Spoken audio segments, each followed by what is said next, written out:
ഇന്നത്തെ വീഡിയോ ഒരു വെറൈറ്റി പട്ടുപാവാടയാണ്. ഇതിനായി എടുത്തിട്ടുള്ളത് ലാവൻഡർ കളറിൽ വരുന്ന നെറ്റിൻ്റെ തുണിയിൽ ബീഡ്സും ഷെൽ വർക്കും മിക്സ്ഡ് ആയിട്ടുള്ള ഒരു മെറ്റീരിയലാണ്. 1 മീറ്റർ തുണിയാണ് ഇത്. 4ഉം 7ഉം വയസ്സുള്ള 2 കുട്ടികൾക്കുള്ള ബ്ലൗസിനുള്ള തുണിയാണിത്. ഇതുപോലത്തെ മെറ്റീരിയൽ തയ്ക്കാൻ കിട്ടുമ്പോൾ ബുദ്ധിമുട്ടുള്ള കാര്യം എന്തെന്ന് വെച്ചാൽ തയ്ക്കുന്ന ഭാഗത്തുള്ള മുത്തുകളും കല്ലുകളും ഒക്കെ പൊട്ടിച്ച് കളയുന്നതാണ്. അതുകൊണ്ട് തന്നെ എനിക്ക് എളുപ്പമെന്ന് തോന്നിയിട്ടുള്ളത് നമ്മൾ അടുക്കളയിൽ ചതയ്ക്കാൻ ഉപയോഗിക്കുന്ന ഈ ഒരു കല്ലാണ്. ഇതുകൊണ്ട് പൊട്ടിക്കുമ്പോൾ ചുറ്റികയേക്കാൾ എളുപ്പത്തിൽ പൊട്ടിക്കാൻ പറ്റുമെന്ന് തോന്നിയിട്ടുണ്ട്. നിങ്ങളും ഇങ്ങനെയൊന്ന് ട്രൈ ചെയ്ത് നോക്കണം.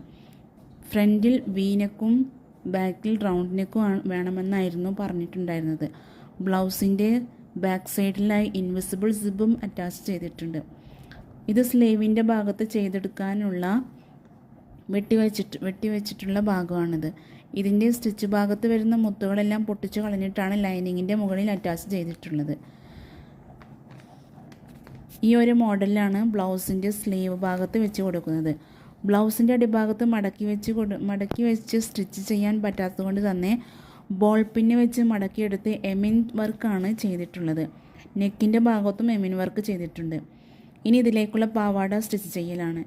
കസ്റ്റമർ പറഞ്ഞിട്ടുണ്ടായിരുന്നത് ബാക്ക് സൈഡിൽ അലാസ്റ്റിക്കും ഫ്രണ്ട് സൈഡിൽ പട്ടയും വെച്ച് കൊടുത്താൽ മതിയെന്നായിരുന്നു.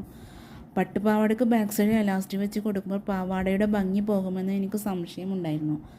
പക്ഷേ തയ്ച്ചു കഴിഞ്ഞപ്പോഴാണ് മനസ്സിലായത് പട്ടയേക്കാളും നല്ല അലാസ്റ്റിക് തന്നെയാണെന്ന്.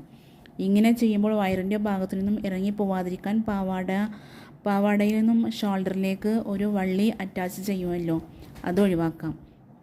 അലാസ്റ്റിക് ഉള്ളതുകൊണ്ട് തന്നെ പാവാട ഇറങ്ങി പോവാനും ചാൻസ് ഇല്ല. പാവാടയ്ക്ക് ഹൂക്കും വെച്ച് കൊടുത്തിട്ടുണ്ട്.